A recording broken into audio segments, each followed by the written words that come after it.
en remisiones, en supervivencia y prácticamente la toxicidad es exactamente la misma. Entonces es un avance muy importante en este tipo de enfermos ya mayores de edad. Y todavía, si el carfilzomib es un poco molesto porque se aplica el día 1 y 2 y luego a la otra semana otras 2 y luego a la otra semana, el enfermo ya mayor de edad tiene que venir 2 veces por semana al hospital a infundirse en la vena su medicina. Pues este estudio fue hecho precisamente para estos pacientes, subir la dosis hasta 70 miligramos por metro, que es la dosis máxima tolerada, solo una vez a la semana, y ven lo que sucede con la misma combinación.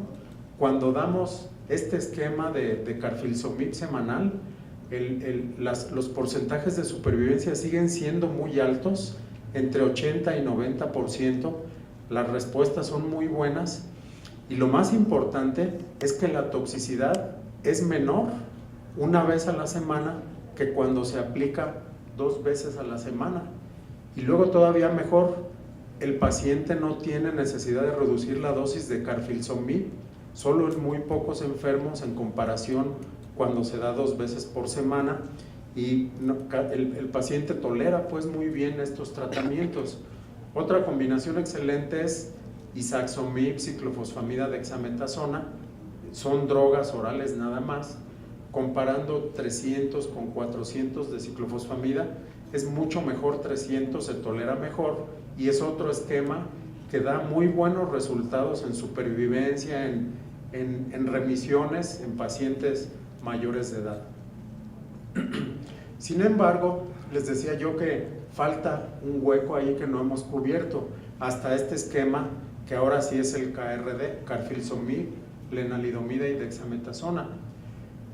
A esta persona, el doctor Yakubovia, le debemos los principales estudios que se hicieron al respecto. Él ya había visto que al combinar estas 3 drogas, en muchos enfermos se lograba en respuestas completas estrictas. Si ustedes recuerdan, la mejor combinación con trasplante, respuestas completas estrictas se lograba entre 30 a 35% antes, y con este esquema ya estamos llegando hasta 40 o 50% de los casos. Vean, por ejemplo, en este esquema, 4 ciclos, 8 ciclos, y después de 12 ciclos, 60% de los enfermos tienen remisiones completas estrictas, muy profundas. Entonces ya vamos avanzando. Estos estudios dieron muy buenos resultados, pero lo mismo que se hizo con RBD, si el esquema es excelente, ¿por qué no le agregamos en medio un trasplante autólogo en aquellos pacientes que sean candidatos, que tengan la edad y que no tengan comorbilidades?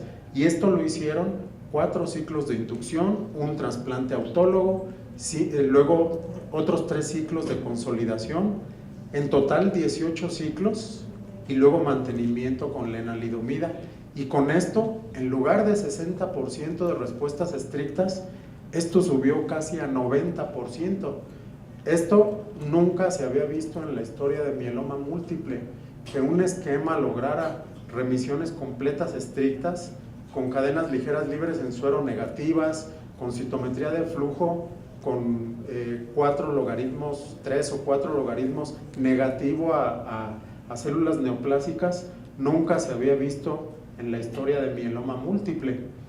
Y luego, estos enfermos, casi 90% con remisiones completas estrictas, casi todos, cuando completaban los 18 ciclos, lograban enfermedad mínima residual negativa, o sea, respuestas completamente buenísimas, profundas, lo mejor que se había visto en los tratamientos de mieloma. Hay que tener mucho cuidado con este esquema.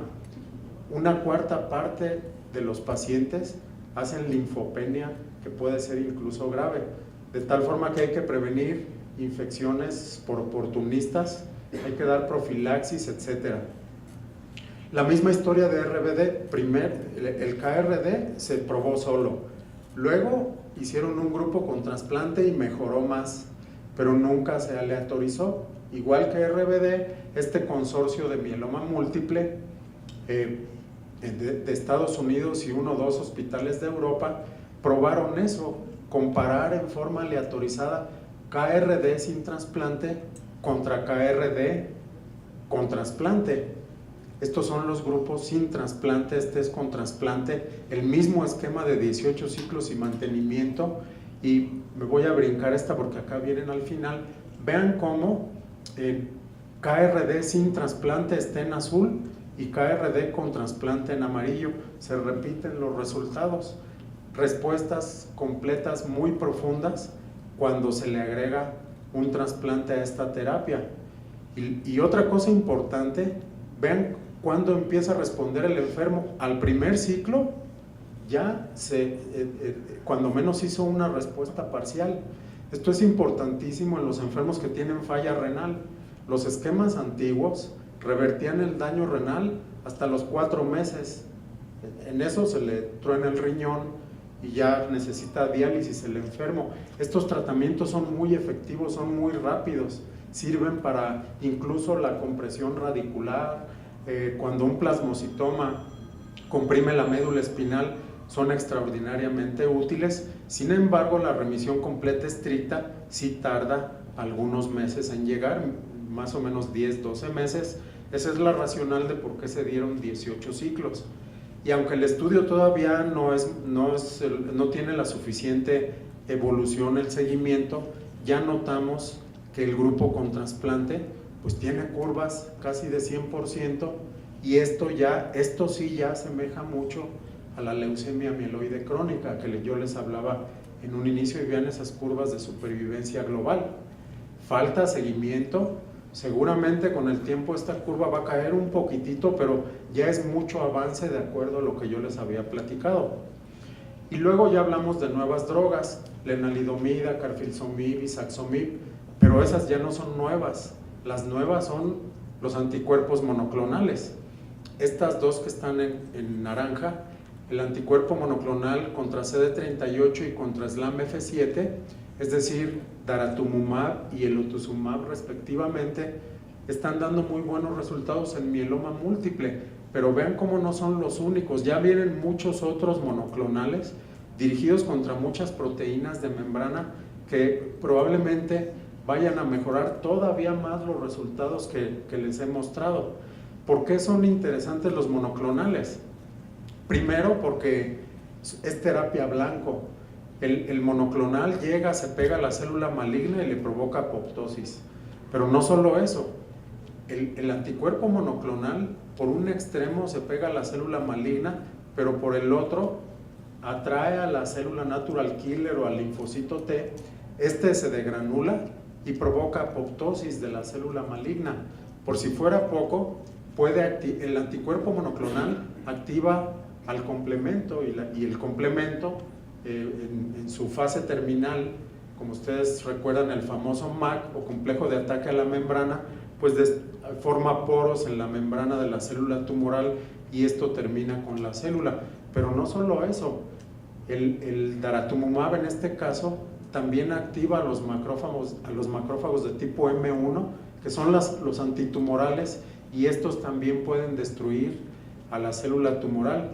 Además, daratumumab inhibe enzimáticamente, CD38 actúa también para señalizar y tiene ahí como una molécula adyacente, una enzima que es inhibida por daratumumab y también inhibe la señalización intracelular.